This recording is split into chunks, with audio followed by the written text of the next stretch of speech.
All right, let's do it live on a Tuesday edition of the program. Merely Bo, the great Z, sun-kissed out and straight from the sun. We're back, baby. Great. Great. Good to be back, really. You almost really sold it. You almost terrific. sold it. Terrific. It was so nice to be in warmth and sun and We have all of an that. orb. We have the sun. It was negative 10 degrees wind chill this morning. I gave Schools are canceled. Again, nobody goes to school in Ohio. I had last week, I can't remember, you were out Thursday. Thursday? Yeah. And so on Thursday's show, I was like, I got a call at 5:30 in the morning saying our schools were canceled. Yep. Like, you knew it was going to snow. I left practice on Wednesday was night in a significant snow. blizzard. This is Yes. when you were delayed getting out. Like, Yes. it was chaos. It was just, yes. You knew at 9 o'clock at night you're not going to school. Make the call, damn it. So I will give them credit. Now, they were one of the last schools in the whole area to do so. But yesterday around 6:30, they did cancel. I mean, if it's negative 11 wind chill at bus stops, you're not going to school. Like, it's just, that's it.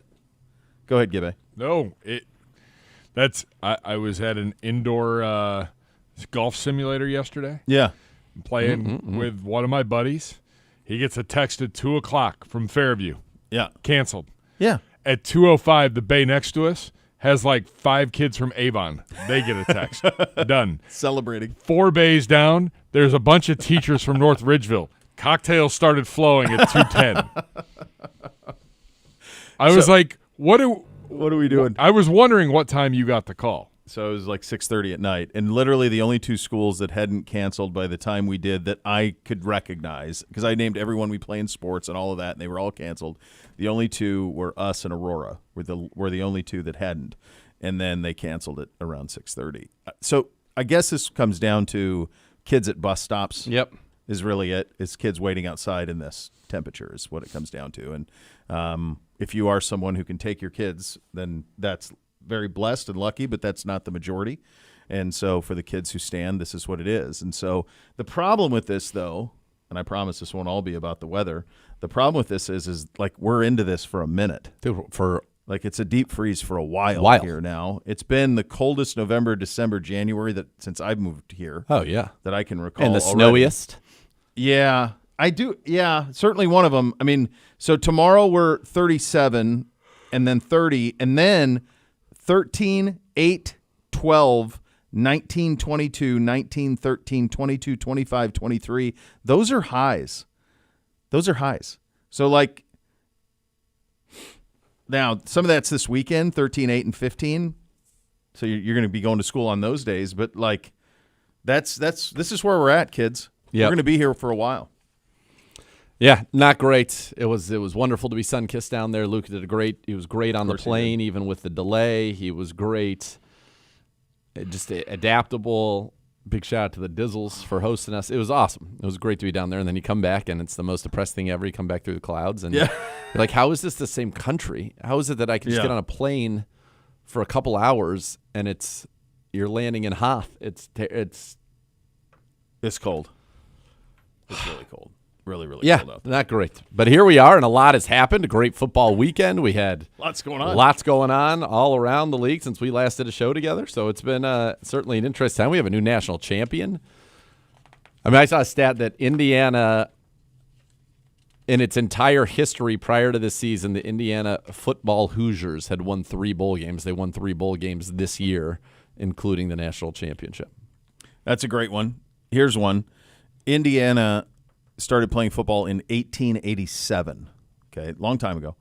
Do you know how many 8-win seasons they have? Historically, 8-win seasons. 1887. 3. 4. Do you know how many 9-win seasons they have? 1. 2. Do you know how many 10-win seasons they have? 2. The last 2. That's it. That's the list. Going into this season, this was the losingest program in the history of college football. And they just went 16-0 and won a national championship. It's awesome. There is nothing in team sport, Miracle on Ice, I suppose. There's nothing in team sport that is a comparative to this. But that's like a one-off tournament. Like they did this the whole season. Yeah, and now they're 26-2 the last 2 years with their only losses to Ohio State and Notre Dame last year. That's it. In the toughest sport where you have to earn it every single time with the physicality. Do you know that they have not lost a fumble since the first quarter of their opener? That's wild. Ball security. Think about that. That is nuts. Those are nuts stats. And the things that like I was trying to think, somebody put this out, and it's actually a pretty good one, probably pretty close in terms of kind of coming out of nowhere, was the Rams with the Kurt Warner Rams with Dick Vermeil, because Trent Green gets hurt. Nobody thought anything of that Rams team. Nobody thought. And then they won the Super Bowl kind of out of nowhere. There was a little in a great Super Bowl, by the way. But there's not much for it. I mean, it's the most improbable sports accomplishment of my lifetime. Indiana winning a national championship in football. Yeah, and beating the U in Miami. Well, more impressively, like beating Ohio State, Alabama. Yep. They beat the brakes off of Alabama in the Rose Bowl. Crushed them. Crushed Oregon. Yeah. I mean, it's just crazy. Really fun game. And by the way, give the U credit. They fought like heck. Could have bailed at any point. They played all the way to the end, made it interesting at the end. It was quite interesting. In fact, I thought that perhaps Indiana got a little too conservative with their play calling on that last drive that gave the U an opportunity to get the ball back. I thought you got Mendoza. The guy's going to be the number one pick in the NFL draft. These are the Warriors. You're like, at least give him a rollout, give him a run pass option, and try to throw the ball and end the game. Yeah. You go from a false start, 2nd and 1, back to 2nd and 6, and you play super conservative and give them an opportunity. Now, maybe you could say, well, look, that seems like makes pretty good sense because you got the pick, and that's that. And how about the fact that the kid that got the pick, and again, you read these things. That's true. Where you're going is true with this. Yeah. So that the kid that got the pick is the nephew of the Miami corner who got called for the, depending on your perspective, bogus pass interference that allowed Ohio State to win the national championship in 2002. Yes. That's Same guy. crazy. Glenn Sharp. Glenn Yeah. Sharp was the one, and it was his nephew who did it for Indiana against the U. Isn't that crazy? It's crazy. No, I mean, there's a million of those, though, with this.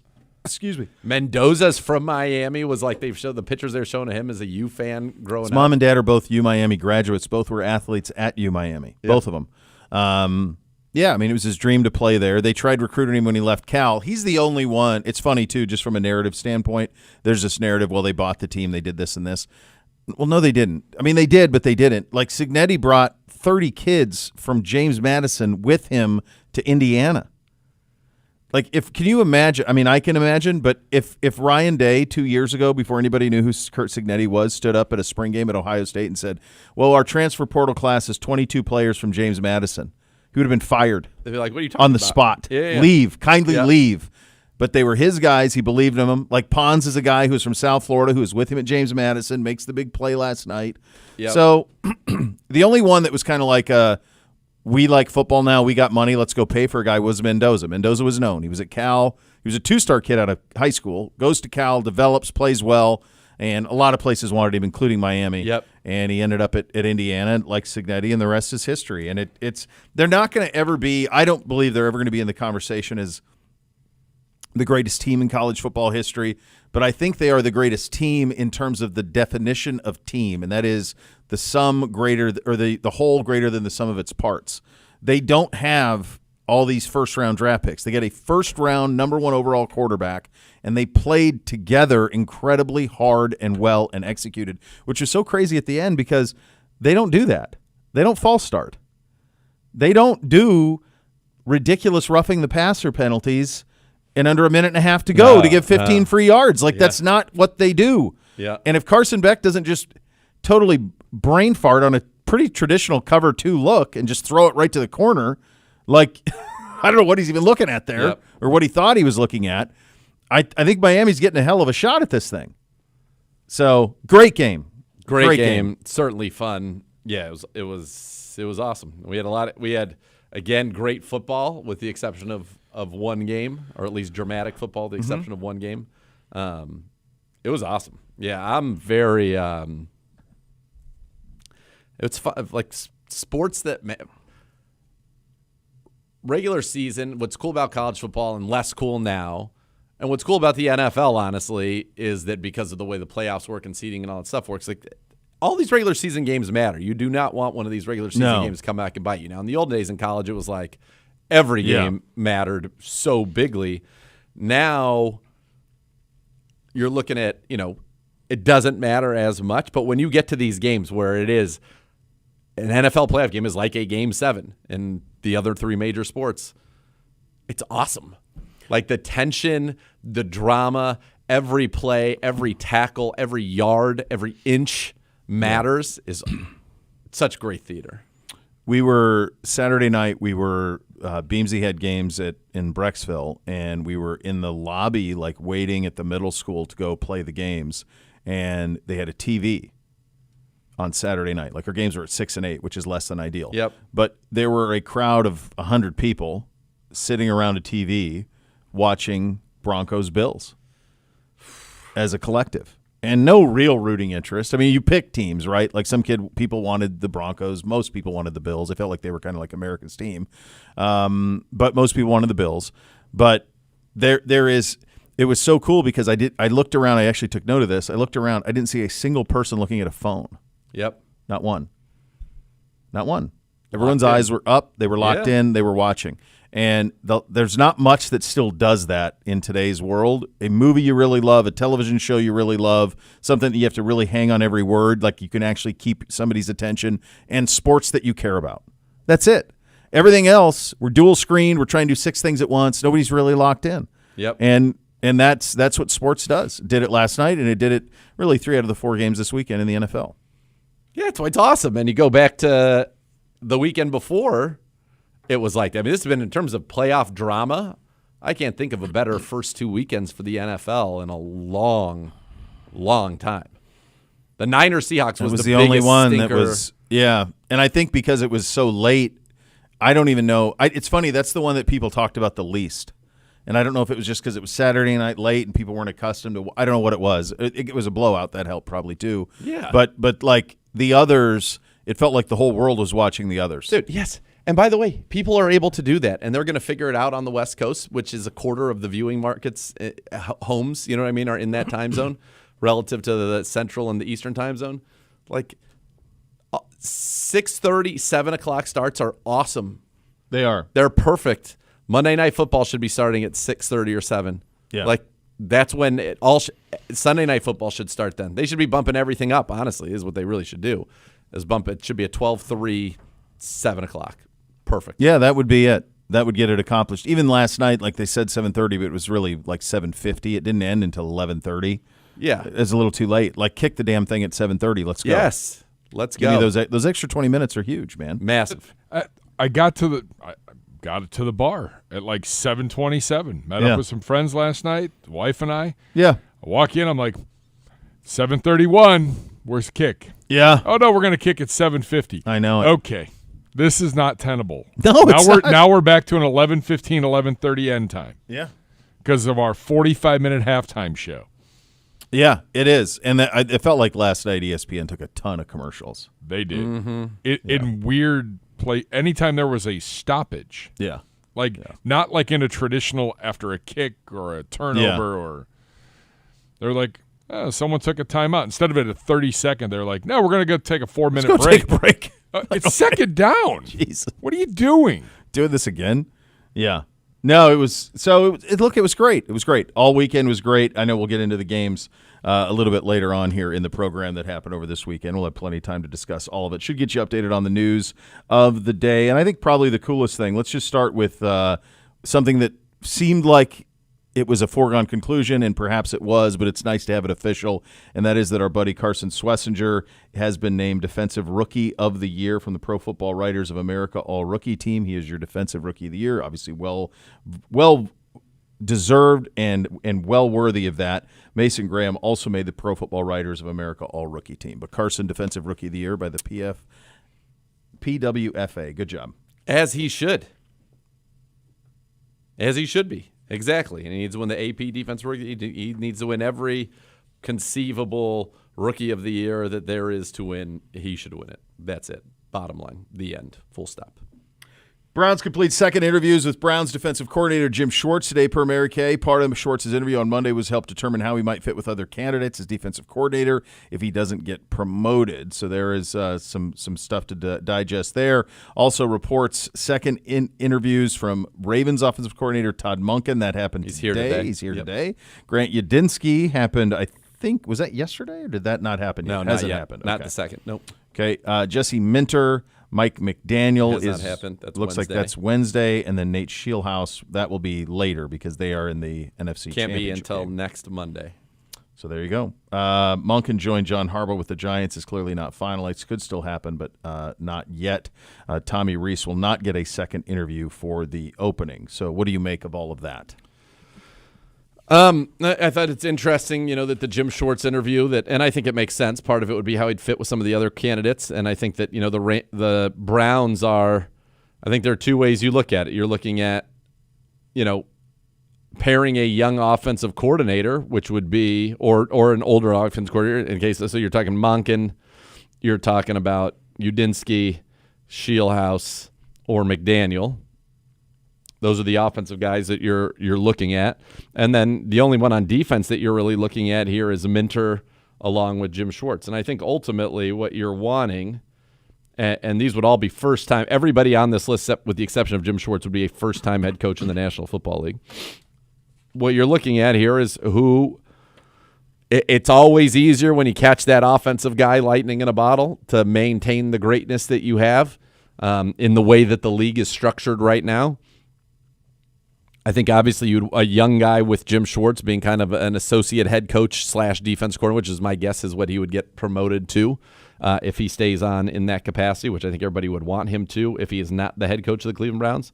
Everybody would be fine if he was the head coach of the Cleveland Browns because look at what his defense has done, and he's been a head coach, was head coach for the Detroit Lions. This is a process that now with Scheelhaus probably doesn't get finalized until next week. Yeah. Because he cannot interview until next Monday, and regardless of the outcome for the Rams, who are playing again in the NFC Championship game. By the way, how about the NFC West? 3 of the 4 finalists in their conference. NFC West. Mm-hmm. Impressive. Yeah, so that's where you stand. That's where things are. I think that everybody coming in here is trying to impress and trying to win that job. That's what you want to do. And we'll see how this ultimately plays out here. But my guess is if you had your druthers, it's going to be somebody on the offensive side. And, Mike McDaniel has been a head coach. I said Jim Schwartz. He's the other one who has been a head coach in the National Football League, was most recently the head coach of the Miami Dolphins, who was an offensive genius. But we know that his problem was kind of accountability in the locker room in Miami. Now, it does not say people can't learn from that, but he would be he is the most proven and considered to be one of the top, 3 offensive minds in the NFL, period, like full stop. Yeah. So good options here. That's for sure. Good options. And we had Armando Seguero on last week. We talked about that with in regard to Mike. Like, did he learn from that? Like, he tried holding people accountable, but it was after you let things go too late. Like, you have to set that tone right away. And so, I don't know. We'll see where all of that shakes out. But, yes, it does certainly look like there is a type that they are going for here. And look, if it's Schwartz or one of these young guys, I mean, those are 2 very distinct and different choices. Yep. Jim Schwartz as your head coach is a very different choice than Grant Yudinsky as your head coach. Those are 2 wildly different. Like when we were talking a little bit with Brooke Pryor last week, I think this was on Thursday when you were gone, I was asking her about the type, and she's like, well, they say they don't, but then you look at the interviewing, it's all young defensive guys. Yep. Like that's who they're interviewing. So they kind of do have a type. And what's our type? It appears that it's young, offensive-minded, play-calling brilliance is what we're chasing. Obviously, that's what Kevin was when he was hired here as well. So be interesting to see how this shakes out, because if Jim is in the mix and he's been given a second interview, and per Mary Kay, that was part about being how he would fit as a defensive coordinator, that's a very different choice than a 30-year-old guy who's never called plays. And then how do those 2 work together? That's that's the challenge of all of that if that is the way that it goes. So we'll see this week how it all shakes out, and then potentially into next week as well. Speaking of coaching hires, Kevin Stefanski over the weekend accepted the head coaching position with the Atlanta Falcons. This was a surprise, not a surprise at all. I'm sure that they were probably interested in John Harbaugh first and foremost. Everybody was, but that deal got taken into place, and it is. We've discussed it. Like, this was the connective tissue for him with Atlanta. It's about relationships. He has them there, and away you go. Totally, and good for him. I know he's thrilled. I know that he thinks it is a great fit. They've got excellent young pieces on offense. They can, figure out what they restructured Kirk Cousins, but maybe they let him go and bring him back. I don't know how they figure that out, but Kirk Cousins, a guy who's played very well under Kevin and played well at the end of the year. I'm pretty sure the Falcons won their last 4 games last year. They did, yeah. To close out the season. A good young defense. They're keeping the defensive coordinator, Jeff Ulbrich, who Kevin knows and likes very, very much. Kevin Ulbrich, by the way, was the one who was the interim head coach for the Jets when they fired Saleh. Yeah, I remember. That's right. Then he was down there in Atlanta. He played for Tarver and was with Tarver with the Niners. So he's well known, well regarded in league circles. So they're keeping him. So it's a great setup. I said all along that's where I wanted him to land as a Kevin Stefanski fan.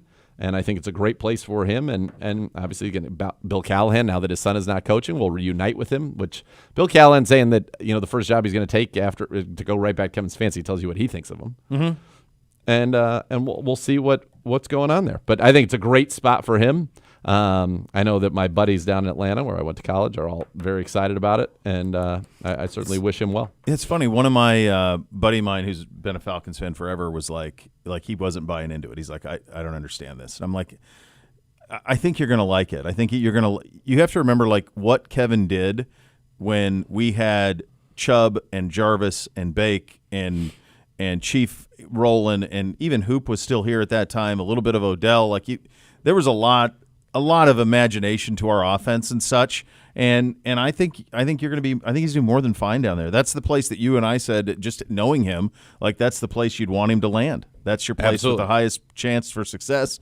It's a division that's very, very winnable. It's an ownership, and he's got that relationship with Matt Ryan, and so all of that works hand in hand. When Ryan became official, you said, well, there you go. That makes all the sense in the world. And I'm sure they wanted John Harbaugh first, but he had his eyes set on New York, and that happened officially over the weekend as well. I would love to truth serum John Harbaugh and find out if he wishes he had waited to take the Buffalo Bills opening, if they would even be interested in him.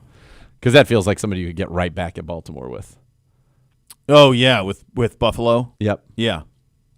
I mean, the idea that Buffalo and Baltimore are open with MVP quarterbacks in their prime, both of them. Yep. Is pretty wild. Yep. Pretty wild. You mentioned Bill Callahan will officially join Kevin down in Atlanta, and apparently Tommy Rees is reportedly expected to head down there as well. So we'll see where all of those things shake out. Some other things in regard to guys who have been on our staff or still are on our staff. Here's the former wide receivers coach, pass game coordinator Chad O'Shea has joined Andy Reid's staff in Kansas City as the Chiefs' new receiver coach. How long has Chad been here? He's been here since he was preceded, I want to say. He's the only receiver coach I feel like I know. I know the first name's Anthony, but I'm losing his last name. Anthony Henry. Oh, would have Anthony preceded Henry. him. Yeah, with Jarvis and. Okay, yeah, I remember Anthony Henry. Yeah. And he was their wide receiver coach down at UCLA. Is that the right? Yeah, O'Shea came in with Stefanski. Yeah. So he got here in 19? 20. 20. Yep, Okay. right before COVID. Okay. All right. So Chad O'Shea goes to Kansas City, be the new wide receivers coach there, and then safety coach Adam Henry, not Anthony. Adam Henry. My bad. Anthony Henry was a player, but yeah, it was Adam Henry was our receivers coach from 18-19. It was with Odell with the Giants before that. LSU when Jarvis and Odell were at LSU. Yep. And then Coach Bonda, who we've having here all the time, interviewed for the defensive coordinator job with the Cowboys and the Jets. So that is where you stand on all of that. Do we want to do? I tell you what, let's put a ribbon on this coaching carousel thing because I think we want to talk about these games. What do you got? You got? Let me see here, Gibby. You tell me. Well, here, because you got. I was gonna say, why don't we get a little thoughts. break in because Notorious joins us at 4:30 from Buffalo. Okay. I want to get a little bit ahead. Okay. We can come All back with a quick carousel update and then. Okay.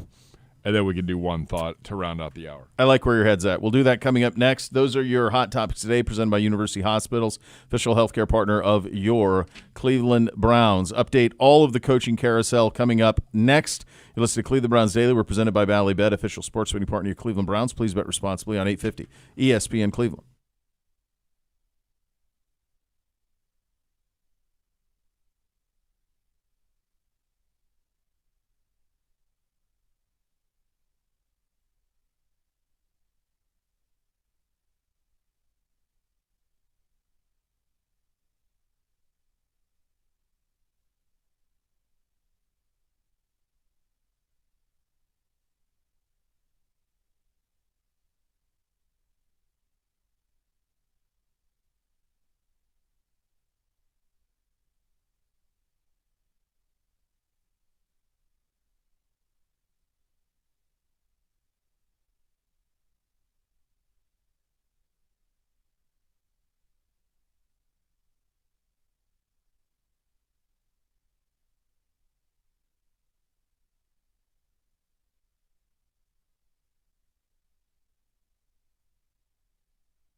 Add more fun to your fandom with the Bally Bet Sportsbook app. Download today. Get 50 back in bonus bets. You place that first wager of 10 or more. Bally Bet, official sports betting partner of your Cleveland Browns. There are 6 jobs still open.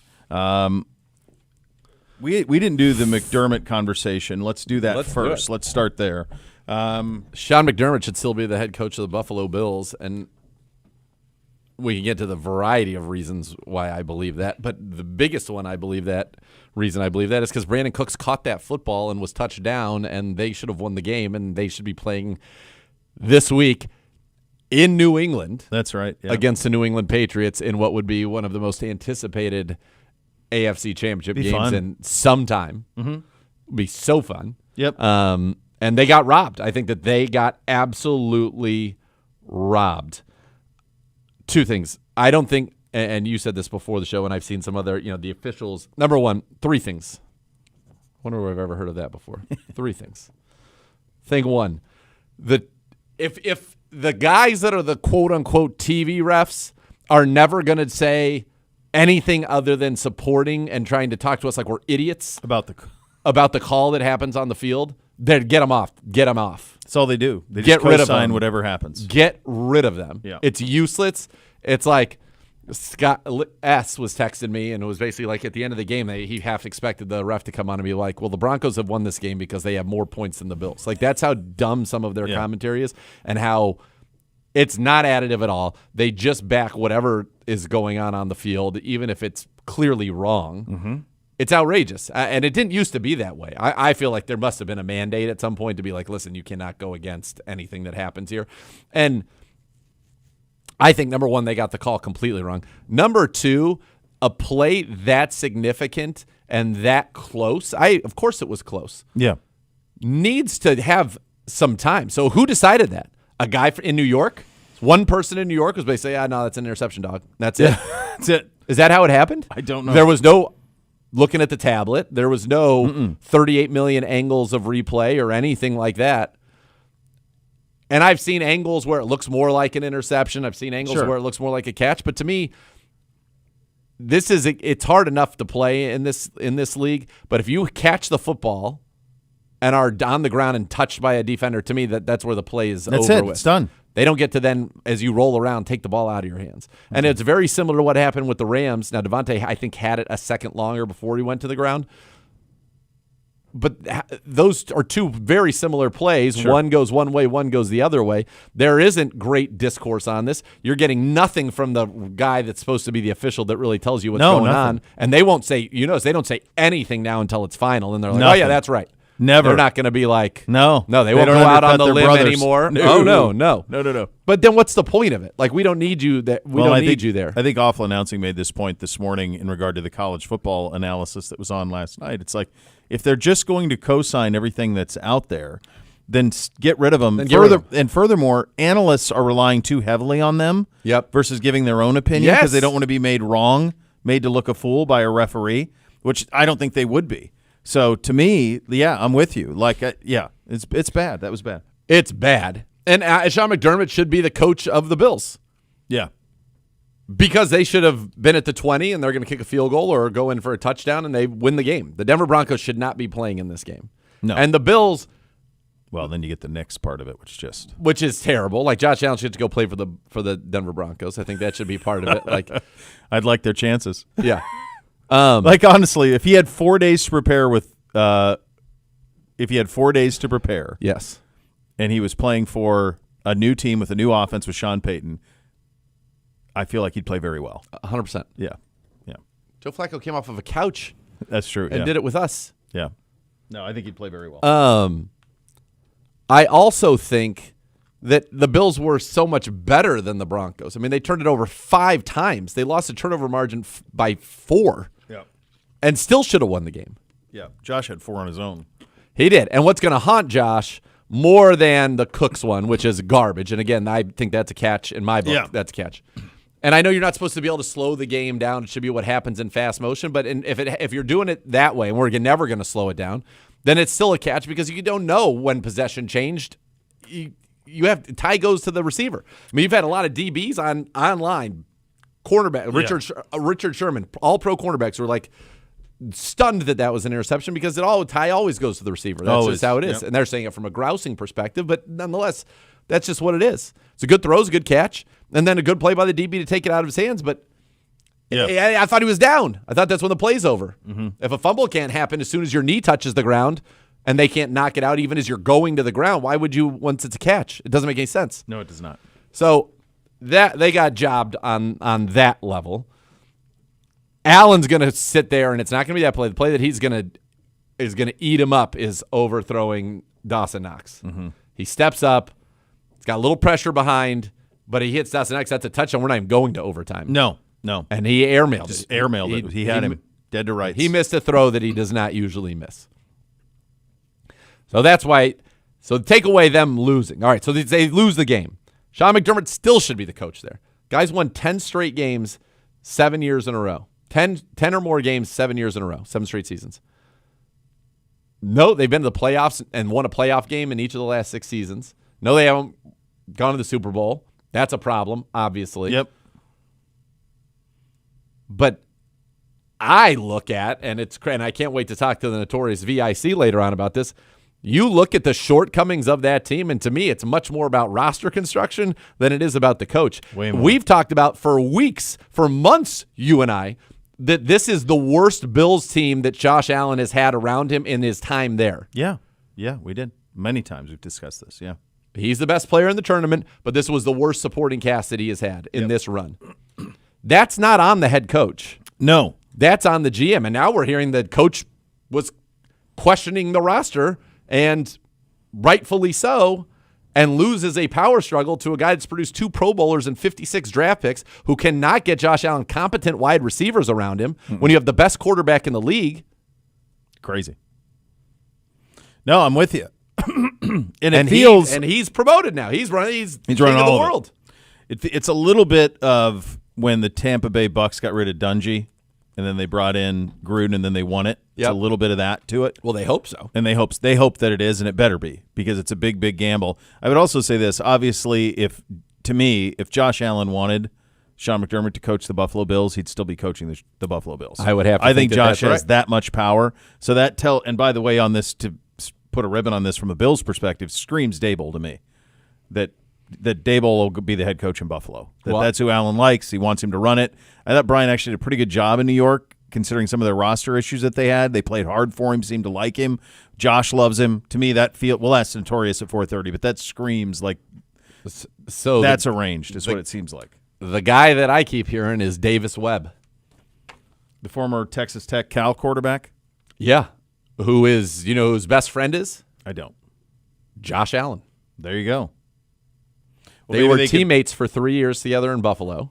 I wonder if Daboll could be the head coach and he could be the OC. I think they might. That's a 4 horsemen situation there. Be careful. They might go with Davis Webb as the head coach. Be careful with those 4 horsemen situations, buddy. They seem good on paper. Yeah. Seem good on paper.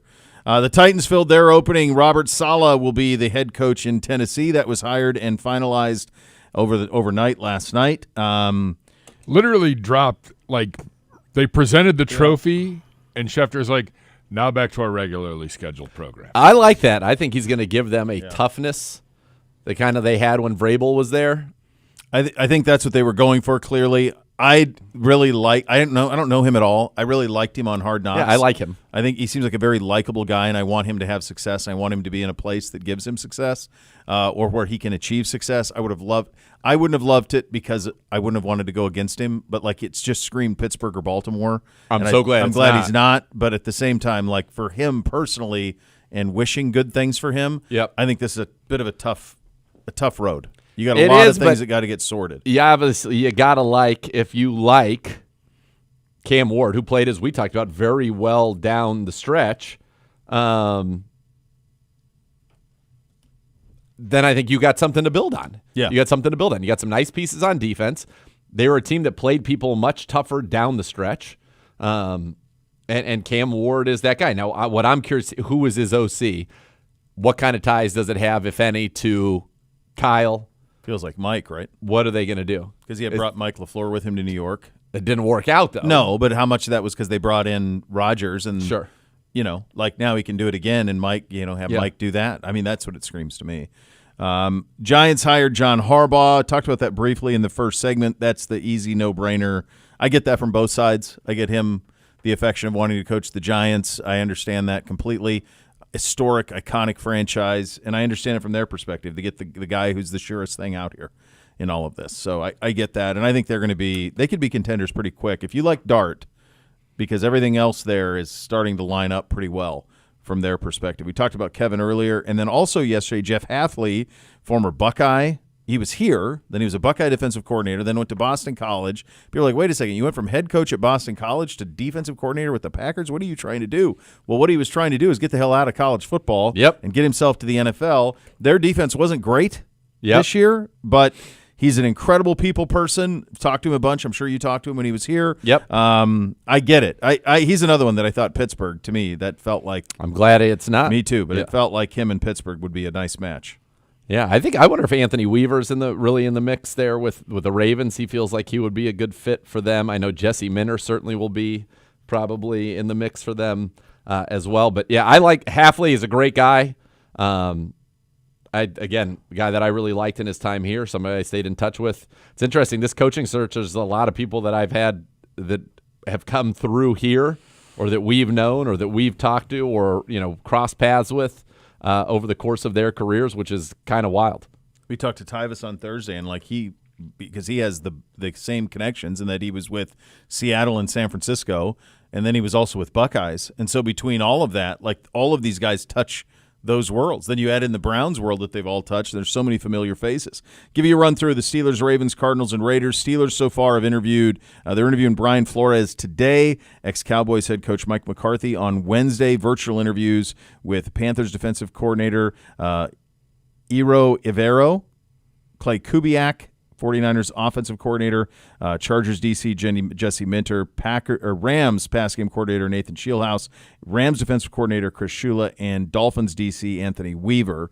And then for the Baltimore Ravens, it's Joe Brady of the Bills, the offensive coordinator there, Shieldhouse again, Shula again, Mike McDaniel, Jesse Minter, and Jim Schwartz for their opening in Arizona. Completed the interviews with Jesse Minter, Matt Nagy, Vance Joseph, Clint Kubiak, Mike LaFleur, and ex-Falcons head coach Raheem Morrison. And finally, with the Raiders, they have done Mike McDaniel, Jesse Minter, Matt Nagy, Nathan Shieldhouse, Vance Joseph, Clint Kubiak, Mike. They've had to talk to everybody. Chris Shula, Davis Webb, and requested interviews with Clay Kubiak and Joe Brady. So there is the list of so many of these names just being duplicated.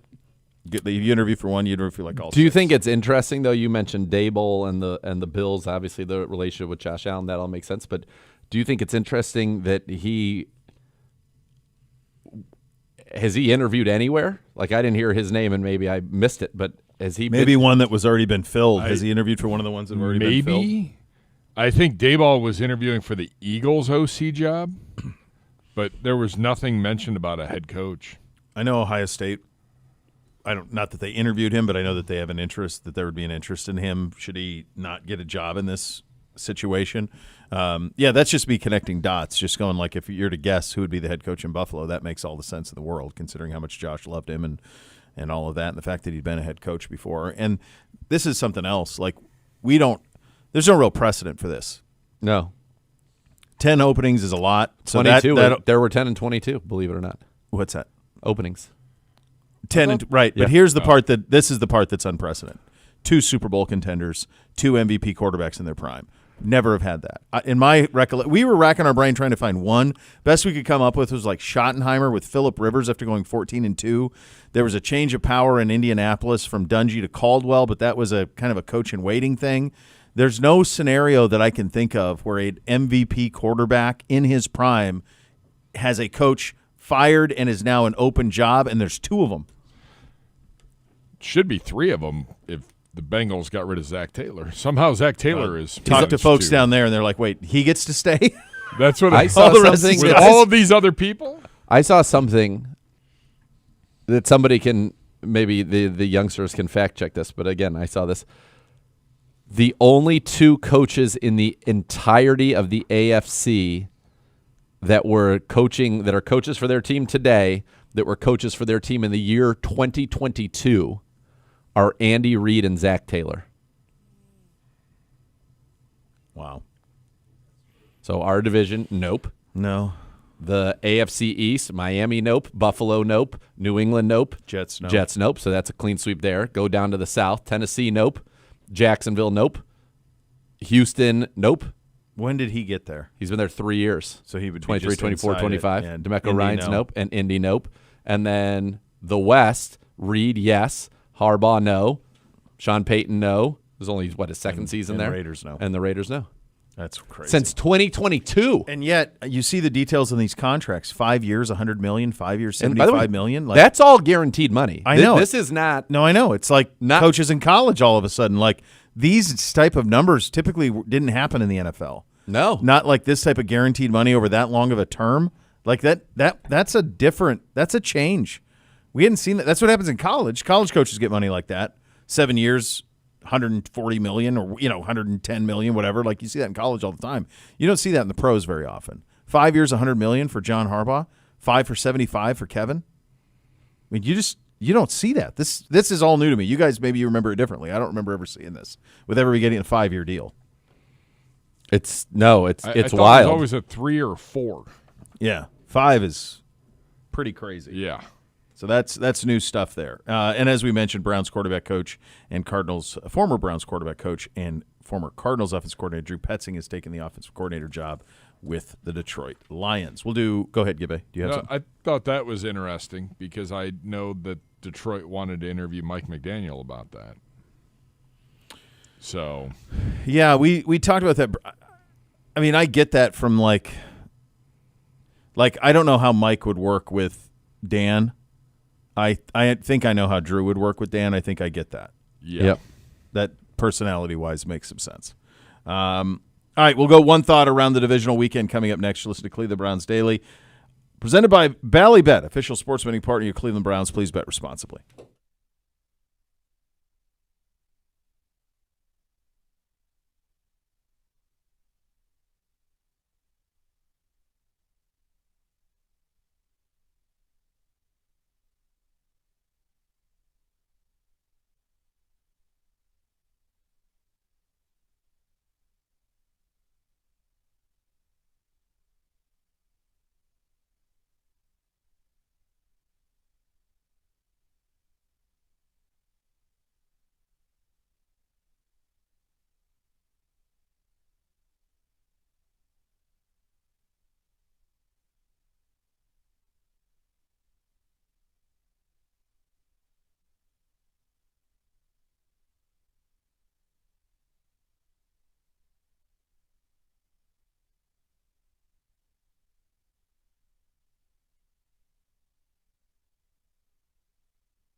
All right, time for one thought around every game in the divisional weekend. Hello, Gibbe.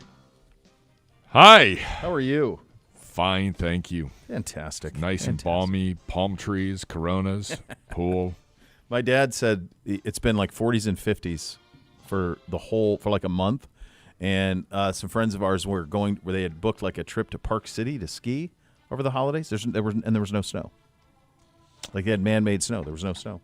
The Broncos game. There's plenty here against the Broncos-Bills game on Sunday, Saturday night. Yeah, was the first game under 50 degrees in Denver this year. Yeah, I mean it just like it swapped. They played 50s and above. Mm-hmm. I'm like, what Must is be that? nice. Must be nice. We're in a deep freeze, man. Yeah, we've been there for a couple cold nights. Yeah, we have. The shearling. God, I want it. you could use Still it. This want it. I could temperatures. use it. Yeah. Really Yeah. could use it. My Russian hat that I have that is literally from Russia, looks like a Spies Like Us hat, is That's the warmest great. hat. I wear it now to the grocery store all the time. Get great looks, great compliments, and it is the single warmest hat I've ever had. I showed it to you, didn't I? You wore it in here. I have a picture of you. Oh, I've worn it. I have a Oh, picture yeah. of you in that hat with the macho that Yes. fur robe you have. Oh yeah. Walk Sure, striding sure. in here. I've got that whole. I have got John that whole Morrison. get up. John Morrison. Yeah, I've got that whole get up. Time for one thought from divisional play in the National Football League. To Saturday we go. We've talked a lot about this game already, but let's actually talk about the game itself. One thought, Broncos 33, Bills 30. Overtime is what it took. Bo Bishop, one thought from you. Yeah, we talked about the call at the end. There were others that Josh would want to have back. This was his kind of tournament to go win. It didn't happen. He didn't have the supporting cast. Sorry, He Brandon didn't. Bean but doesn't want to hear we, that. We all picked him to go there to do it, and they, despite it all, and they couldn't. And we even said there's going to come a drive. I know I did.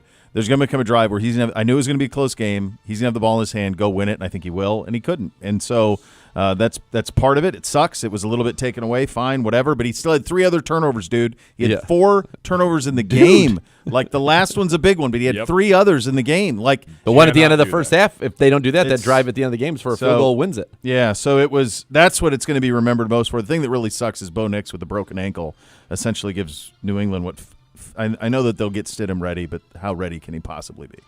Exactly. Which sucks.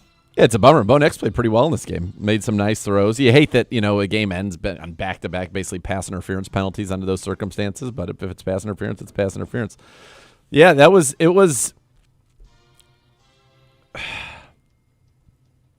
to lead them down with a minute to go get the 50-yard field goal, and then you think he's going to lead them down in overtime, and it was going to kind of erase all of the ills of earlier. Now, one thing I would say in his defense is that with 4 minutes to go in the game, you're up 27-23, and your defense is on the field.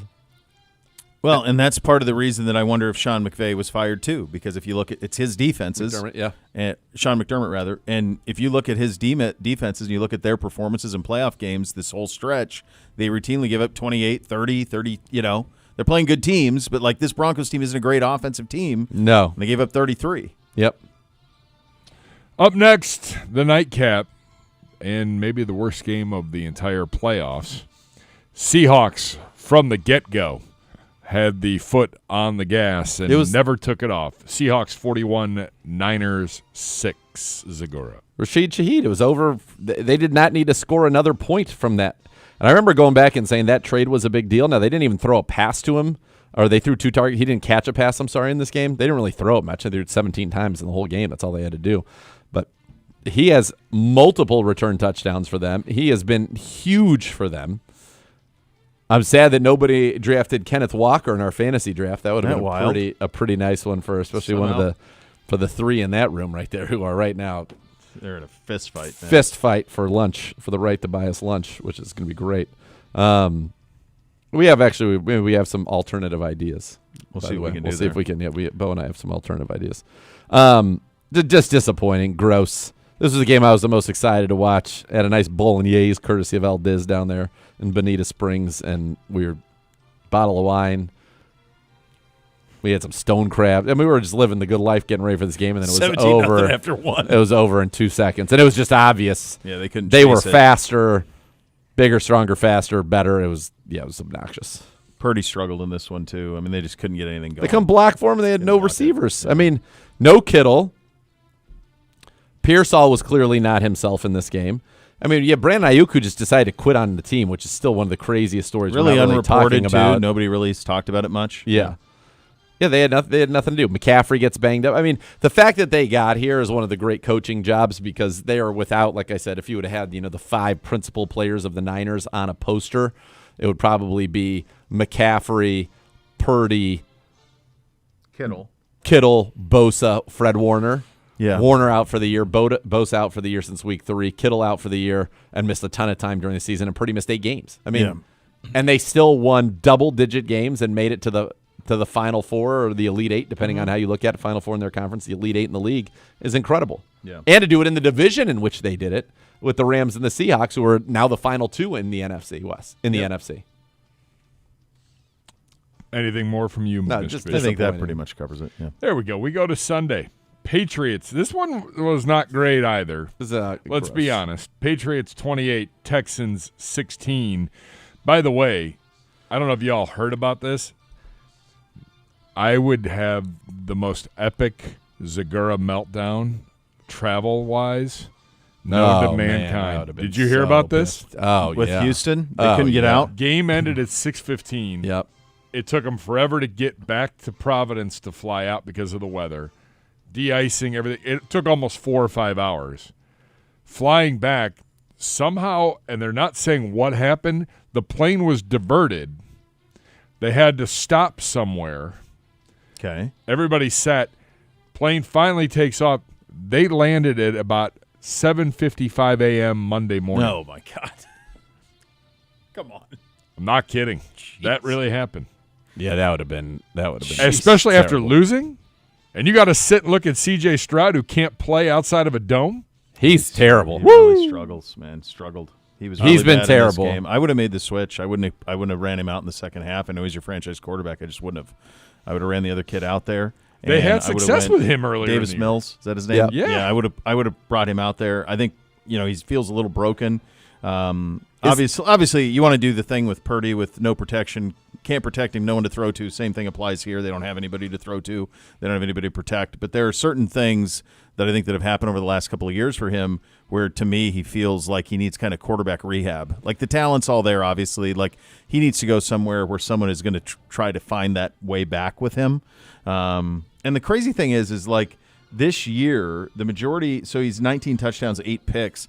The majority of the picks that he threw this year were to against playoff teams. So, he's feasting on bad teams.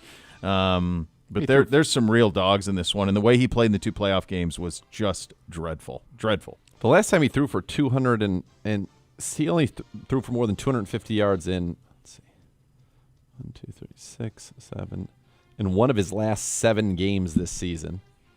He only did it in the entire season 3 times. He threw for 260 once, 276 once, and 318 once. Those are only games over 250 yards that he has, and it's wild. And then you look at the last 4 games of the season, he threw 5 touchdowns and 7 picks. Not to mention he's fumbled the ball. I mean, he fumbled it a billion times against the Steelers as well. He looks broken, and what's weird is you're hearing or reading a lot of things about off-season C.J. Stroud that are not flattering. That, like, I think after his rookie season, remember when he gave that patronizing, like, stick with it dog to Caleb Williams? Yeah, you remember that, yeah. like, early in his second season? I don't think it was patronizing. I think it was well-meaning. It seemed pretty He's not a patronizing. patronizing kid. Like, It just he doesn't have seemed that in him. patronizing. Yeah, but I don't know that was not the intent from him. Like, he Probably, came from but he nothing was- like that. I don't buy that he was patronizing him. I think don't he think meant he it was as well patronizing him. intent, and it came across as patronizing. I think that's fair. I think, let me rephrase it then. Not patronizing of Caleb Williams. He was acting like he was Patrick Mahomes giving advice to a fair. to a To a fair. up Yeah, I and think coming that's quarter. fair. Like, stick with it and you'll get on my level, dog. Yeah. You know what I Yeah. mean? That's not. He wasn't belittling Caleb. I Yeah. used the wrong word. He was just acting like he was cemented in the upper echelon. And there's a lot of talk about that in the offs. He's not doing the things that are needed to be done to be an elite quarterback. And it's pretty plain as day. I mean, you have basically Nico Collins, Who didn't play in this game? who did not play. So there's no weapons there either. Like, they've done a disservice on the offensive front, too. It's a bad spot, and they wasted a legit defense. Yeah. Really wasted a legit defense. Yeah. Meantime, Vrabel just said Keyshawn Boutte, that catch under those circumstances in those conditions was nuts. Beat Stingley, one of the better corners in the league. One hands it in the end zone for really what was the knockout blow in this game. Was incredible. It really was incredible. Final one, and it was worth waiting for. Rams 20, Bears 17 in overtime. Zagura, one thought. Real quick, you're listening to 850 WKNR, ESPN Cleveland, a good Karma brand station. Indeed. All right, Caleb Williams has two of the greatest fourth down plays in recent memory in two playoff games. That last one where he sprints backwards, throws it from the 40, falling back after literally sprinting backwards to the 40. The ball was 51 snapped yards at in the the air. 13, throws it from the 40. 51 yards in the air, effortlessly. The guy's got all the arm talent in the world. I think as he continues to improve as a quarterback, he is going to be sensational. I thought Ben Johnson, I thought he got real tight. You go down to the goal line in the one when they don't take the field goal, you go 4 downs, he goes run, not even a single play action, run, pass. It had no chance against the defensive look that they got. I thought it was not a great Ben Johnson game. I thought it was not really a great Rams game either. No. But they did what they had to do. The throw out to Devontae Adams, who only had 2 catches for 24 yards, was incredible. Did you see that one from behind? Yeah, it's nuts. It doesn't even make sense. His head's kind of over here, and he it's like how far nobody that throws is. it. Oh, far On a hash rope? on a rope. And then I think there's going to be a lot made, and justifiably so, about DJ Moore's effort on the game-ending interception. Chris Collinsworth put him in a body bag at the end of the game. Did you see this? Yeah. I mean, and probably deservedly so, but like he put DJ Moore in a body bag. A lot of people have. Yeah. I mean, listen, But to do it in real time. A lot of people give the PFF guys and show Sure. the next day. He did it in real time. It was the last image they showed before they went to the postgame show was DJ Moore's effort on it, and Collinsworth kept hammering it. And I was like, wow, he is body bag. Yeah, and justified. And you wonder if that severs his relationship in Chicago. I mean, if you can't give max effort, and the whole route wasn't run with No, much it's effort. kind of jogged all the way through it. The other thing about it is you're 12 yards out of field goal range, and I go back to kind of the Ben Johnson is, do you need necessarily to be running a route combination that's that deep where you've got the vertical up the middle for Odunze, and then you've got the deep over from DJ Moore, who ran it I felt the way he ran that route is that he thought there was 0% chance that ball would ever go to him. Yeah. And you can't do that at that stage of the game. Now Caleb's got to be smarter. If it's not there, you don't throw it. Now, did he think he would cross the face of that defender? And actually that could have worked out. Obviously he did. But they didn't need that right there. They just needed to keep kind of moving the ball up and get, another 10 or 12 yards, and they're in field goal range. Just devastating. The emotions, and I know obviously a lot of people who are Bears fans, the emotions from the most improbable fourth down touchdown. I mean, I'm sure there are some that that are just escaping my mind right now, Hail Marys and stuff like that. But we're talking about sprinting. The play looks dead. Well, it was also like everything that he did in college that was held against him. Yeah. The drifting. Like he didn't drift. He sprinted backwards and then just threw it off his back foot. As he let go, I just thought, well, that's picked. I mean, there's no way that's ever going to make it anywhere near where there's a receiver in the vicinity. The other thing I thought about with it, and I thought about this Sunday, I watched that game the closest of all of them. Me That too. was the game I was Yeah, most pumped. into. I'm Yeah. curious what the numbers will be because it was so entertaining. It was so good. Yep. Massive cities, big brands, all of it. Bears have a massive national following. Do you remember the Michael Jordan switch arms layup against the Lakers in the Yes. night? Remember? Yes. Well, I guess it was right, then it was to left. Yeah, it was right to left. That happened in Game 2 of the finals. Okay, so the Lakers 1991. won 91. Lakers won Game 1, 93-91, if I remember correctly, and then they lose. That play actually happens in Game 2. That play became one of the signature images of NBA promotions for the next 10 to 15 years. Oh, yeah. You would see it in every Console, NBA yeah. hype video. You'd see it. I'm pretty sure it's in a Gatorade commercial, probably Nike too. Like it was everywhere for 15 years. It doesn't happen if the Bulls don't win the damn series. Yep. They won the series, so it's an iconic play. The Caleb Williams throw is an iconic play that is going to be forgotten, and it will be, because they lost the game.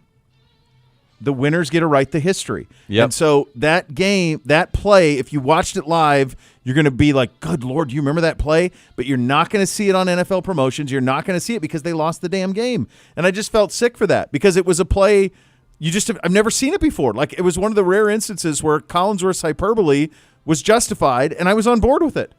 You're right. I've never seen anybody attempt to do something like that and have it work. The only player I've ever seen who could even begin to do that is Mahomes. He had some plays like that. He had that kind of arm talent. I don't know if he does anymore, but he used to. I just don't even understand, like, physically how he got it there. I don't understand how the ball got there. It looked like the receiver, the defensive back rather, for the Rams, believed that the ball was going to not get there. Like, they were hand fighting for sure, but like it was almost like he thought it was going to come up short, and then it just sailed over his head to Kmet. It was stunning. The ease with which the ball got to Cole Kmet, that it was basically uncovered, but from 51 yards, falling backwards. It's insane. His talent's insane. And go the week before. The fourth down play against Green Bay is as good a throw as you'll ever see. Sprinting left, he's basically in the Jordan pose and somehow layers it 40 yards over two defenders in front of another one. I mean, it's a shame. And he is tantalizing. I got a buddy, the great Mo Nation, who is, you can't stand watching Caleb Williams because you know he has the talent to do everything, but he also still, misses easy reads and the layups aren't layups and all of those things. Have patience, brother. That's what I said. I said, look, his improvement from year 1 to year 2 was incredible, and he has all the talent to be as good as anybody in the game. Yes. All of it. Yes. And I think that I think they're not going to be able to have the luck they had, but I think maybe next year they'll just be a good team that doesn't have to have all these comebacks and crazy wins. Year 1 with Ben Johnson. What if you just hired him as a rookie? Yep. Now you got an offensive genius who's calling plays for you, developing you. Like, look what happened. Yep. By the way, how about that draft? Quarterbacks 1, 2, 3. All 3 of them will have played in championship games by the end of their second season. Yep. Jaden did it last year as a rookie. These 2 did it in their second year. Yep. Well, Caleb just short. Divisional game, just short. Sure. Of it. But still, on the precipice of it. And none of them are going anywhere. Rams Seahawks going to be fun. That's going to be a great game. And we got the AFC one. It's If Knicks were playing, you'd feel different. Obviously, that's the big hammer that dropped. That really sucks. The Knicks injury took all the wind out of that sails. Like, okay, fine, the ascent, Sean Payton, like that defense, Knicks. Okay, fine, I can buy into Denver, New England. I'll be jacked up for that. When you get wind of the Knicks injury later Saturday night, it's just such a gut punch. Totally. Total gut punch. I also, that's not may I speak for me, that's not a really compelling game for me. That's not going to be stylistically a beautiful game, I don't think. No, it'll be like all the games New England's played in the Perfect. postseason. 3 o'clock, great. 16-9. I'll be ready at 6:30, kids. Yeah, it'll be. It feels to me like we can do whatever we needed to get done on Sunday. It does feel to me like the NFC Championship is for the Super Bowl. I'm not ready to go there with New England yet, but they others could, of course, they can win any game they play. Yeah, but it feels.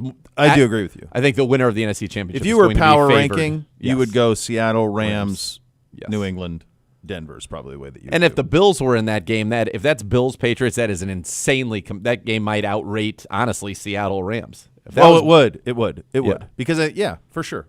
There's no question it would. They made a huge, and that's the other thing too. Like, not only that's why the fact that they rushed that call is crazy. Number one, somebody should have stepped in and said, "Listen, let's look at this. We're not supposed to, but because we do, look at it all frame by frame. That's how we have to judge everything. Let's go ahead and." There's also from just the business side. First of all, I think it's the right call. Second of all, like as the league, you want that to be a catch. Oh, for sure. Yeah. Like it's crazy. Point blank. CBS wants that to be a catch. Yeah, they do. Yeah, they can sell Josh Allen versus the Bills. And you don't have to bend. I just think you can absolutely say he caught it, possessed it, was touchdown. The end. Yeah. And you go on. I think there's less controversy about that play if that's called a catch than there is because it was not. Yeah, I think that's true. But I think the other thing from the NFL is it's kind of already over. Like the controversy, it's over. Like we sit here on Tuesday, it's done. Yeah, there's nothing they you had can 2 do. more games on Sunday, and then that's it, and we're off. We'll have some of the big calls from the weekend. Always have fun with this. That's coming up next. The Notorious one coming up in about 20 minutes from now. You'll listen to Cleveland Browns Daily, presented by Bally Bet, official sports betting partner of your Cleveland Browns. Please bet responsibly on 850 ESPN Cleveland.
Score big with Howard Hanna, official real estate partner of your Cleveland Browns, Northeast Ohio's #1 real estate provider, dedicated to helping you make the best move. Visit howardhanna.com/GoBrowns to explore your winning options today.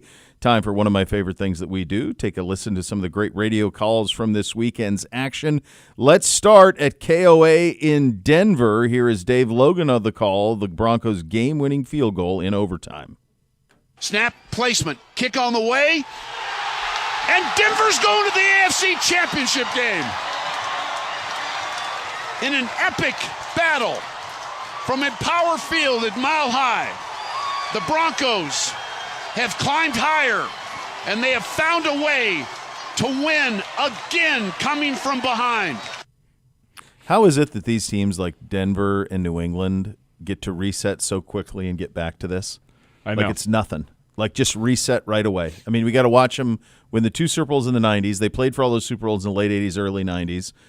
And you think, okay, well, now suffer a little bit. Well, then they get Peyton Manning, and they win another one and play in another one. And then they're kind of wayward, and now they're back in this thing. I mean, it's ridiculous. And then New England gets 6 Super Bowls, and then they stumble into Vrabel in May? God. Brutal. I know. Sucks, man. Yes, sucks is the key. Really sucks. So does this next one for our boy. All right, this is this is the Shaheed return TD to open the game, courtesy of Steve Rabel on the Seahawks radio network. Pinheiro tees it up, looks downfield, strides forward, and we're off and running, end over end. Shaheed at his own 5, across 10, 15, 20, cuts straight upfield, has a gap, across the 40, midfield 50, trying to trip him, don't get him, flag is down, Shaheed to the end zone. Holy catfish!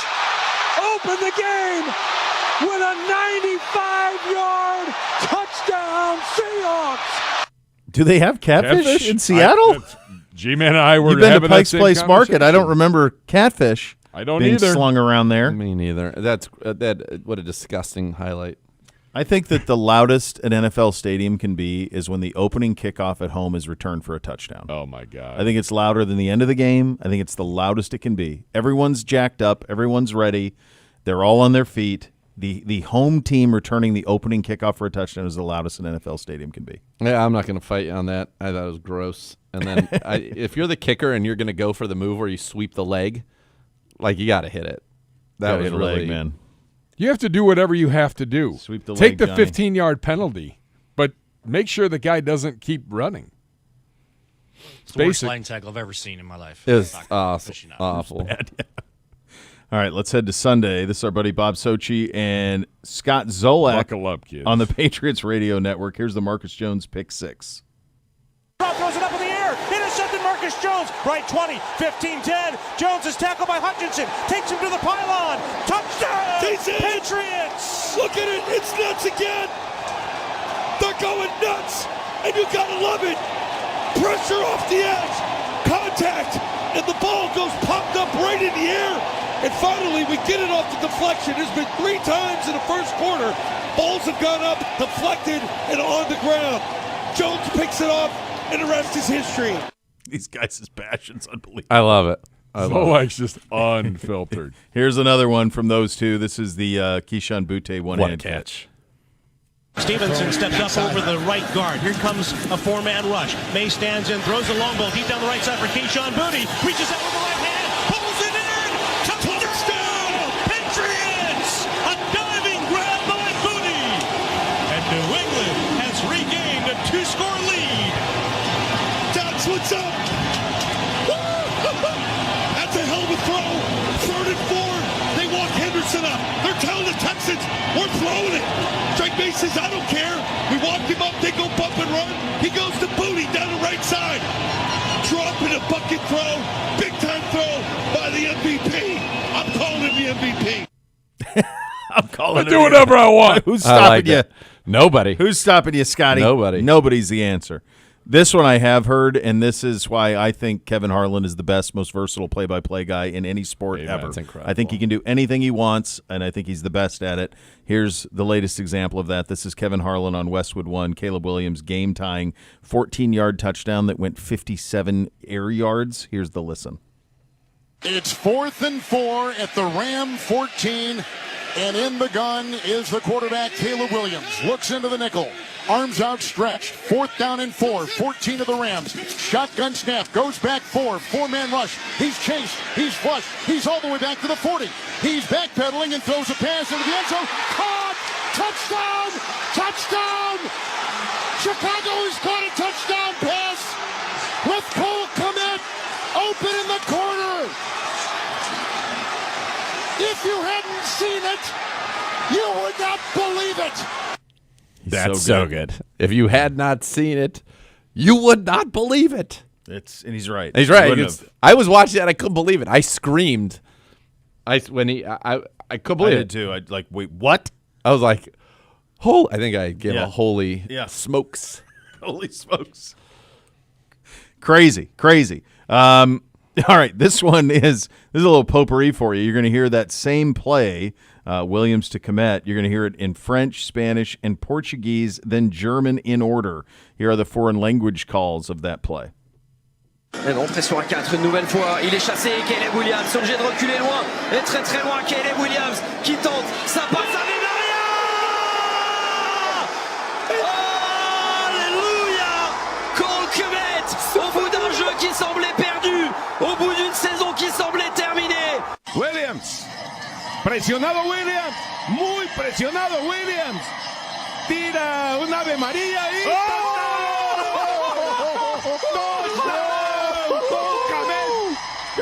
Incrível. Williams recua, vem pressão, ele corre para trás, foge, tá pressionado, joga pro alto e reza. Touchdown! Chicago Bears! Williams musste ausweichen, kriegt viel Druck und wirft ihn jetzt in Richtung Endzone. Das gibt's doch nicht! Cole Kmet, das gibt's doch nicht! Steht ganz allein in der Endzone. Was für ein Pass von Williams. Der war ja schon vorbei, der Spielzug. That last one makes me feel like I'm in the bar scene in Inglourious Bastards. Yeah, that's craziness. Like that's what that would feel. I feel like, or is the SS around me? They're just that feeling to that last that's one. Absolutely. It's weird. Like you hear that. I'd never heard a German call of anything other than like the World Cup. Yeah, so that's great. That's great. Let's do this one too. This is JB Long, ESPN LA, on Harrison Mevis's game-winning field goal in overtime. Will Ben Johnson use a timeout here? It's going to be a 42-yard field goal attempt from the right hash for the rookie Harrison Mevis. Out of the hold of Ethan Evans, here it comes to send the Rams to Seattle for the NFC Championship game. It's good! The Rams win it 20-17 in overtime. Money Mevis from Warsaw, Indiana. He joined LA mid-season. His rookie campaign continues with an overtime walk-off winner in the divisional round. Soldier Field is silenced. You could hear a snowflake kiss the crossbar as the Bears file out and the Rams win it. He was right. Yeah. I mean, that's one of those games where you don't know it's cold until that happens. Yeah. And then it's really cold. I didn't really have a rooting interest in it. You know, I grew up liking the Bears were my team when I was a kid, and obviously I've been high on the Rams all year this year and stuff, but I didn't really have a rooting interest in it. But after Caleb made the play, I really wanted the Bears to finish it. Like I really wanted them to finish it. I'm like, after that play, you need to have the finish for it. All right, the Godfather are going to join us with what's going on over in Buffalo. Coming up next, you'll see Cleveland Browns Daily. We're presented by Ballybet, official sports betting partner of Cleveland Browns. Please bet responsibly on 850 ESPN Cleveland.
Well, that could only mean one thing. It is time to head out on the Twisted Tea Hotline, presented by Twisted Tea Hard Iced Tea, official sponsor of your Cleveland Browns. Keep it twisted, Cleveland. He is the Godfather. He birthed this show from his loins. He is the notorious one. He is the great Vic Karuchi, and he joins us. Buddy, I'll be honest, I thought there was a decent chance we'd talk to you this week. My thinking would be that we would be previewing an AFC championship game. Instead, we have the end of this run as the Buffalo Bills as we know it. Yeah, it was a wild. It's been a wild. I guess I got to call it 72 hours. Certainly the 48 hours following Saturday. At various points I lost track of time. My wife sees me sitting in the dark with my laptop, just staring at it, and just not really knowing like what the hell is going on here. If we had this conversation, that the game would go how it went, right? That would be all that controversy. And then, and then 2 days later, the head coach with, nearly 100 regular season victories and 8 playoff appearances in his 9 seasons out the door, I'd have said, are we writing a fiction for a novel? What are we doing here? Were you shocked by the news? So, Nathan, this is the thing. No, I can't say shocked. I'd be disingenuous if I said I was shocked. Mildly surprised, and I'll explain why. There definitely was a feeling I had and some rumblings I heard. If you're around a team enough, the three of us know this, you get things, you get feelings, you get thoughts, and it's just the way it goes in this game, right? We have ears, we have radar, all of this, and the sense I had was very important for him to deliver on it. The clock always ticks, as a Hall of Fame GM, Bill Polian, told me one time, the minute your pen hits the paper and you sign that deal, clock starts ticking, and it gets louder when the result is not a Super Bowl championship. That is all you are signed for. That is what you're supposed to deliver. So they were certainly had reason to stick with him and see how this would unfold. He got multiple extensions. He was under contract through 2027, which meant, at least previously, Terry Pegula, the owner, believed he was the right guy to lead him there and was giving him giving him a decent amount of runway to get them there. And they make the playoffs again for the 8th time in his 9 seasons. But I felt if they fell short, by fall short, I mean wild card round. If it's a one and done, like losing against Jacksonville, that was their wild card game, I would have thought very heavily that all bets were off about him staying. I would, at that point, there would be no surprise. It would say, I could see what they were thinking here. When he survived that, when they won that, and it wasn't they didn't win it overwhelmingly, we know that, but I said, okay, I think he's falling more into a safe zone. And then we saw what happened last Saturday, and the craziness and the nature of that loss. And then when you talk about radar going up, when he went off the way he did on the call, I mean, we understand what he was thinking about. Sure. But that was so out of character, guys. He's a member of the competition committee, and he's ripping officials, the league. I mean, he's just doing things that Sean doesn't do. And he was right. And then he added to it. And he was right. Yeah. But being right and then speaking publicly about it we know, guys, are two different things. Mm-hmm. And then he's on the team plane before they depart Denver. He dials up a Buffalo News beat reporter, a guy named Jay Skursky, and unloads some more. It's like he didn't do enough unloading at the podium. He's going to add to the unloading. And that was just so what that told me, I'm bringing that up because that told me that's a guy who knew it was the end had come, and he's going to go out swinging. And just he knew that loss was costly. Josh Allen bawling, not just choked up, not just emotional, flat out bawling, knew that his turnovers, and he had 4 of them in that game of their 5, that was part and parcel to a bad ending for the head coach. All right, I have a couple of questions here, so I'm going to try to. We'll go quick. We closed with Josh Allen, so let me start with Josh Allen. We have talked. Bo and I talked about this, and I had some other people in our building that I talked to about it, and they said that if Josh Allen wanted Sean McDermott to still be the head coach, he would still be the head coach. Do you believe that to be true? It's an interesting argument, and it's one that's I've heard and discussed with others as well. I would say to you that if he was against it, if he was fundamentally had a problem with it, I could see that being the case. I don't believe he was anti-Sean.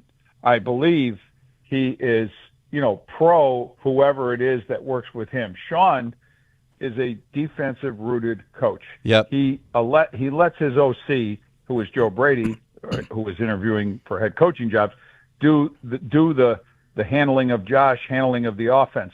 So if the wrong guy is doing that job, and keep in mind, Sean has moved on from one guy, you may know that name, Ken Dorsey, who worked there. Yep. So they moved on from him to go to Joe Brady.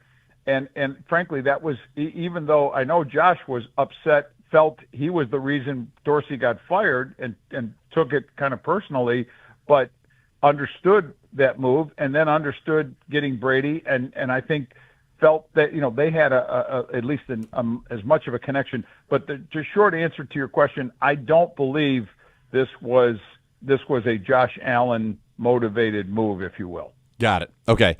And then the other thing is, Bo and I have talked about this for months. When we had you on this show not that long ago before the Bills played the Browns, we talked about it with you, and you agreed this is the worst roster around supporting cast Josh Allen has had in this playoff run, these 7 years in a row that Josh Allen has gone to the playoffs.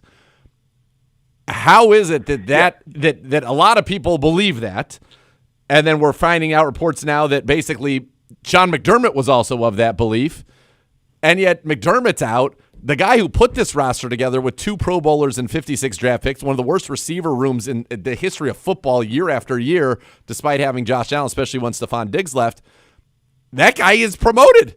He's running the whole show, and McDermott's out. From the outside, it seems completely insane and makes me feel like this Bean guy backstabbed McDermott hard to save his own neck, and maybe they threw the wrong guy out. You should consider a career like in broadcasting or media. You're pretty good. No, Nathan, you're spot on because it was a power struggle, classic power struggle, and Bean won, Sean lost. They were pretty much moving in separate directions. You could feel that. And back to my radar feeling thing that I was talking about, that was the essence. That was the essence of it. That Bean defended his, I mean, I say defended. I mean, he went on a local Buffalo radio station and called out the morning co-host of the sports station in Buffalo, which is the voice of the Bills. And when they were questioning the receiver situation, he basically, slapped them down on the air. And right, I remember that. Viral. I'm sure you're aware. You remember that. Yeah. And look, Sean could see those problems. Sean, in his own way, without mentioning Bean, it became sort of a passive-aggressive attack on the GM when he brought up the fact that, they had a chance to get Jalen Waddle, and they didn't get Jalen Waddle. They had a chance to get Jacoby Myers, and they didn't get Jacoby Myers. These were the things that, the coach knew they were lacking. So I reported. So I'm telling you, there was definitely a power struggle. The GM, as a rule, has the ear of the owner. I'm talking about in the NFL. In general sense. GM's going to have the ear of the owner far more than the head coach because he just has more access to him. The head coach's schedule, you guys know this, is far more or far less allowing that kind of interaction. So Terry Pegula is hearing mostly that voice. Now, I reported what you also referenced, that I had heard, and I heard this within the last 48 hours or so, whatever it's been, 72, that about 5 weeks ago, there was a sit-down with Sean McDermott, with Brandon Beane, and with Terry Pegula. And in that meeting, McDermott expressed his concern or, his thoughts that the roster lacked what was needed to get to, to make the Super Bowl run, to be a Super Bowl winning team. And I don't know the specifics. I did not get the specifics of what Sean told them, but I was also told that neither Bean nor Pegula was happy to hear this. And if you want to cite that as a potential tipping point, and some people have, that could be. I'm sharing it as a reported fact because it happened. Whether it contributed or whether the skids were greased for him to go out before then, which is quite possible, I don't know. Vic, do you think Sean will coach in this? Will want to get right back in it? I think he wants to coach again.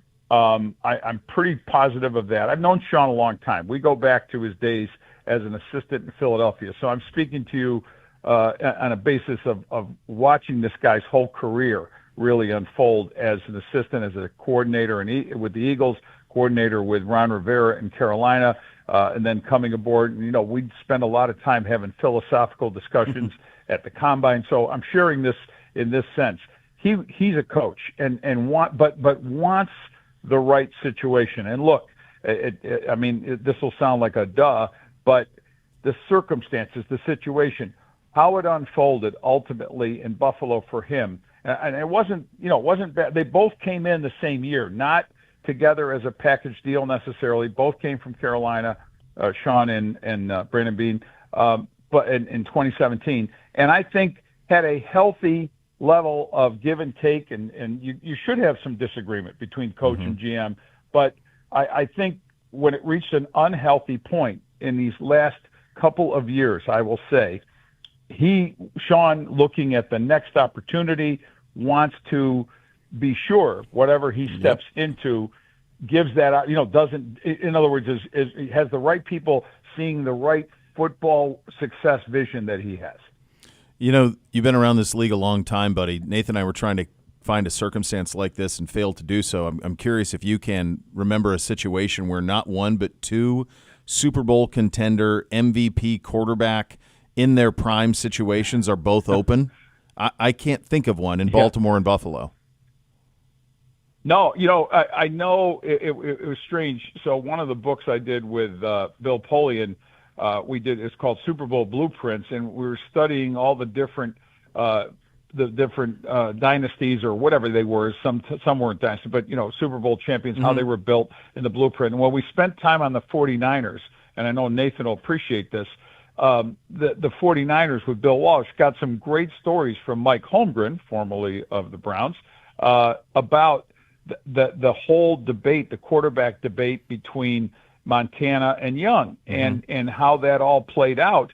And a lot of the assistant coaches, when Mike spoke up and said, basically, Bill Walsh, you got to put your foot down and make a decision on a quarterback here because this is going badly for us. The other assistants in the room at that meeting thought Mike had lost his mind and was going to lose his job, and he didn't. And Walsh finally came to the conclusion, went with Montana, etc. But the story, I bring that up to you because that is the precarious nature of this business. So no, I don't see that circumstance happening where these, where a coach of an MVP level quarterback loses his job. And in the case of John Harbaugh, in a Super Bowl win with Sean McDermott, you've got these playoff appearances, you got 5 division championships. As I said, you got those 98 regular season wins, 8 playoff wins, but the closest he has come to a Super Bowl as a head coach is 2 AFC championship games. So we've reached a point, and I had someone of prominence say this to me, someone who is in this league for a long time, said, so what we're saying now as a league is that each year 30 head coaches suck. Because only two get to say, yep, got him to the Super Bowl. Okay, well, what about the 30 other guys? That's a great point. It is. And just when you think about the names and the years of which these guys coached, and you're talking about Harbaugh was, 18 Tomlin 17 or 19. Tomlin, they were inverted, I think. But So, yeah. And then now McDermott at 9. It's wild. We were talking earlier, Vic, the only 2 coaches in the AFC that were the coaches of their teams in 2022 are Andy Reid and Zach Taylor. That's it. Zach, crazy. Zach, of course, He that stays. wily old veteran in charge. He hasn't been to the playoffs in 3 years. Vic. I mean, yes, he got a Super. I know he got them to a Super Bowl, and that's helping and whatever. But no, it's insane. And look, what is next for Sean? He wants to coach. The situation's got to be right now. Where 2 minutes. He should go to the Ravens. You want revenge? That's come up. I mean, when I say that's come up in conversation. This is me talking. Sure, yeah. But Ravens seems to make sense. I wouldn't be shocked if at the very least Mike Tomlin, who I'm positive is sitting out this season, but would advise the Rooney. The Rooney's are going to have his certainly his advice, his knowledge in the building to at least counsel them on what to do. Look, he and Sean were teammates at William & Mary. He was a senior at William & Mary when Sean was a freshman. So there's the tie there. They're very close and highly respected. Now, I'd see Sean sticking with a head coaching opportunity versus what I've also heard. Well, maybe he goes to the Ravens and he's Harbaugh's DC. I don't know that he's necessarily doing it. Look, they're close. They were together in Philly when Harbaugh was a special teams coach and 1 minute. was an up-and-coming DB's coach and then eventually a defensive coordinator. But I don't necessarily see that, but I do think that – and then here's the other one, the wild card is, does the college game present something? Because Sean's nature and what college coaches are getting paid, and you see what Curt Cignetti, who stands as perhaps the example of, a no BS kind of guy. It's very similar to what Sean is, frankly, in building a program there. Is that more doable in the college game than the NFL game? But the last I checked the college game, there's probably a lot of college presidents and he don't want that. Nope. Who say, you didn't deliver a national championship, you're out. He's got rules in the NFL. There are no rules in college, Vic. You don't want that. We love you, buddy. Yeah. Thank you so much for jumping on with us. Appreciate you. Love you guys too. See ya. There you go. That's Cleveland Browns Daily presented by Bally Bet, 850 ESPN Cleveland.